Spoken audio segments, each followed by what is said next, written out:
మేయర్లు అందరం కలిసి గవర్నర్ గారిని కలిసాం. వారి తాలూకు ఇంటర్వెన్షన్ అవసరం ఈ ప్రభుత్వంలో చాలా అత్యవసరం సార్. రాజ్యాంగాన్ని కాపాడండి.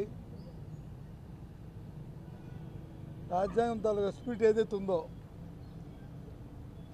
దాన్ని మీ ప్రభుత్వంలో అమలు జరిపేటట్లు చూడండి అని చెప్పి వారికి రికమెండేషన్ ఇచ్చాం. సాక్షాత్తు మీ పత్రికలన్నీ కూడా చూశాయి, టీవీలో అన్నింటిలో కూడా రాశారు. రీసెంట్గా ఈ మధ్య ముఖ్యమంత్రి గారు నెల్లూరు వెళ్ళి గంగాధర్ నెల్లూరులో ఆయన మాట్లాడిన మాటలు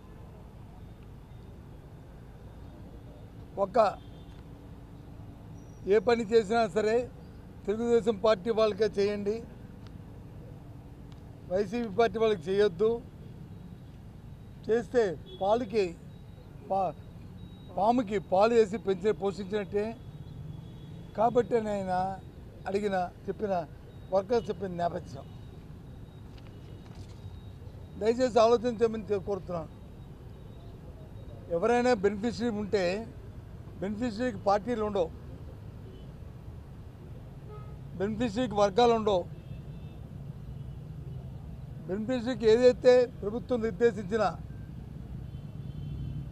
పారామీటర్స్ ఏవైతే ఉంటాయో వాటి వరకే చూసి ఆ పారామీటర్స్ కానీ సరిపోతే ఆ రకంగా వారి లబ్ధిదారుడిగా చేకూర్చడం అనేది భారత రాజ్యాంగం ఇచ్చే హక్కు.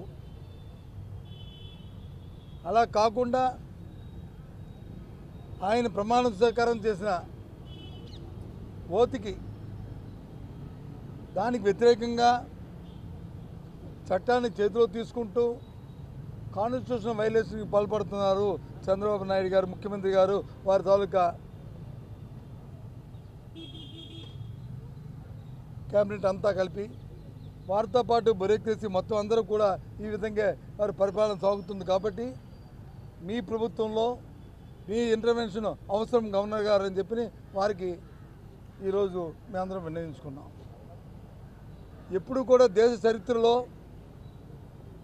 స్వాతంత్రం వచ్చిన తర్వాత మన రాష్ట్రమే కాదు ఏ రాష్ట్రంలో కూడా రాజకీయాల్లో ఉన్న ఏ నాయకుడు కూడా ఈ రకమైన పదాలతోని ఈ రకమైన భాషతోని ఎవరు కూడా ప్రయోగం చేస్తూ పరిపాలన చేయలే.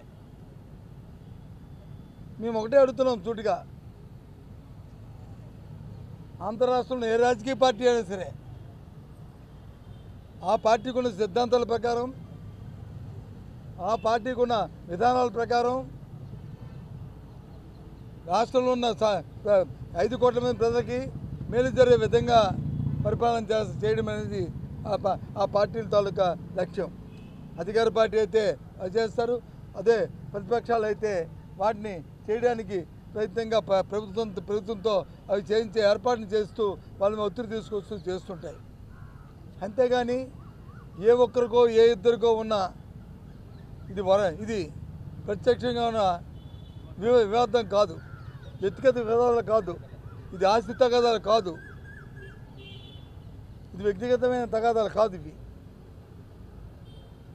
ఆ ఫండమెంటల్ వాల్యూస్ని పక్కన పెట్టి, ఆ ఫండమెంటల్ ఇష్యూని పక్కన పెట్టి ఇవాళ ఈ రకంగా మాట్లాడడం అనేది, రాజ్యాంగ భద్రైన వ్యక్తులు మాట్లాడడం అనేది చాలా దురదృష్టకరమైన విషయాన్ని మరి గవర్నర్ గారి దృష్టికి తీసుకొచ్చాం. కాబట్టి ఇక్కడ ఉన్న మీ ద్వారా కూడా ఈ విషయాన్ని మీకు తెలియజెప్తూ రాష్ట్ర ప్రజానికానికి అందరూ కూడా ఆలోచించమని కోరుతున్నాను. ఇది ధర్మమా? పేదవాడికి వచ్చి పార్టీ అంటుకొట్టి వాడికి ఇబ్బంది పెట్టడం అనేది న్యాయమా? సామాజిక వచ్చి వాడు అవసరాన్ని తీర్చడానికి వచ్చి రాజకీయ పార్టీ రంగును పొలవడం అది మంచి పనా? ఇది కాదనే విషయాన్ని మీ ద్వారా చెప్తూ ఏది అయినప్పటికీ ఇన్ని మాటలు చెప్పినా ఎన్ని చెప్పినా మేము ఒక ప్రతిపక్షంగా వైఎస్ఆర్సీపీ పార్టీ మా ధర్మాన్ని మేము నిర్వర్తిస్తూ ఎన్ని అయినప్పటికీ కూడా మేము పోరాటం చేస్తూ ఈ రాష్ట్రంలో సామాన్య ప్రజల తాలూకా రైతుల తాలూకా రైతు కూలీ తాలూకా మనుగడే ముఖ్యంగా ప్రభుత్వం ఇచ్చిన ప్రభుత్వం చేస్తున్న హామీల్ని నెరవేర్చే దిశగా వాళ్ళ మీద ఒత్తిడి తీసుకొచ్చి వాళ్ళు మెడలు వంచేసే కార్యక్రమాలు చేయించడానికి మా ప్రయత్నం చేస్తుంటాం. ఎన్ని ఆహ్వానాలు వచ్చినా ఎన్ని వచ్చినప్పటికీ కూడా మా వంతు మేము నమ్మిన సిద్ధాంతాన్ని నమ్మి మేము ముందుకెళ్తామనే విషయాన్ని కూడా మీ ద్వారా రాష్ట్ర ప్రధానికి తెలియజేస్తున్నాం. ఏంటండి